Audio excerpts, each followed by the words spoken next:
जो पत्नी है सुनीति,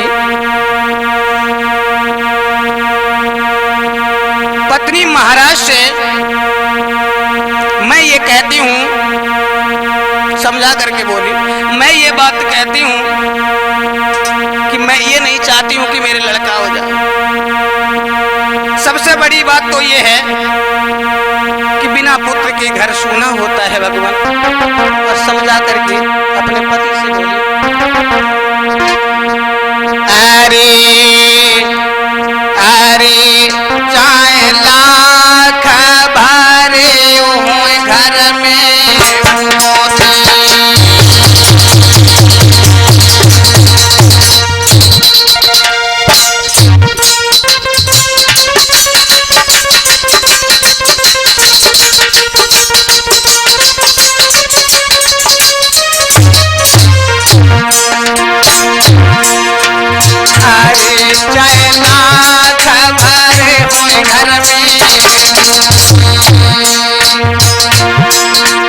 और बिन बेटा न शोभा घर में होती।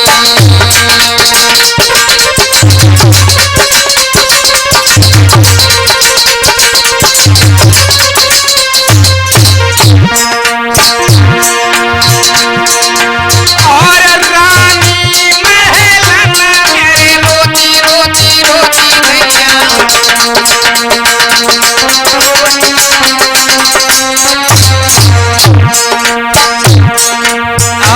लक्ष्मण से जंगल है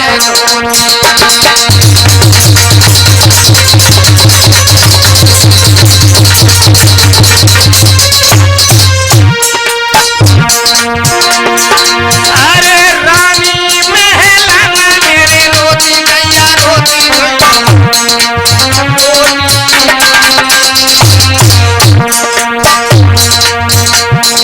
और लक्ष्मण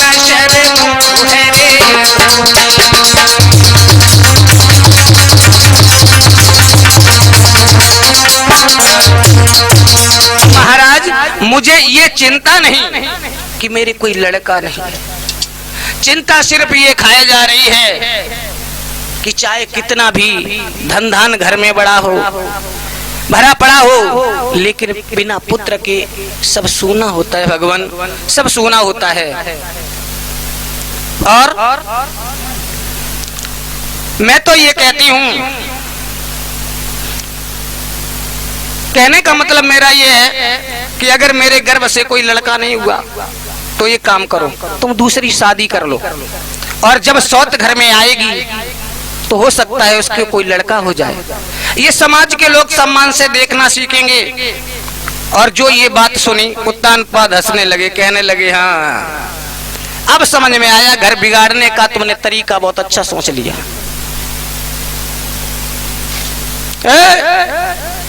दुनिया भर की सब स्त्रियां ये कहा करती हैं कि मुझे मौत मंजूर है लेकिन सौत मंजूर नहीं है, और तुम कह रही हो कि दूसरी शादी कर लो। क्या पागल हो गई है? मौत गलत है, मगर सौत से मौत बहुत अच्छी है जो एक बार आती है, और जन्म जन्म का झंझट कट जाती है। और ये सौत जो है ना, वो कदम कदम पे दुख देती है, कदम कदम पे कष्ट देती है। क्योंकि तुम्हें नहीं मालूम है महारानी, उत्तान पाद बोले सुनो,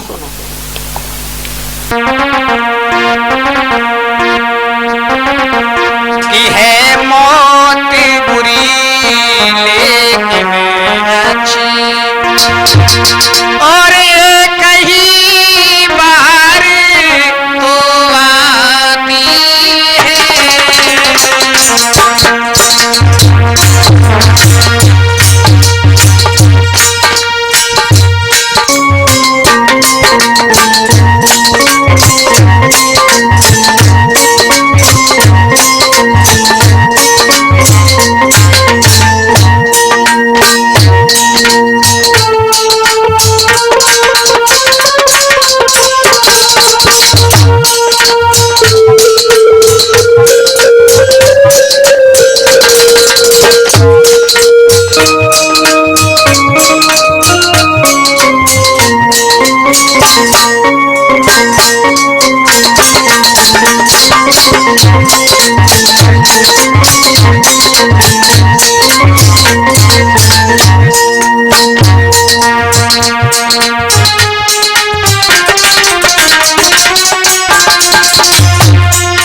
परिसौती मोती से मोती बुरी, छाती दिन रात जलाती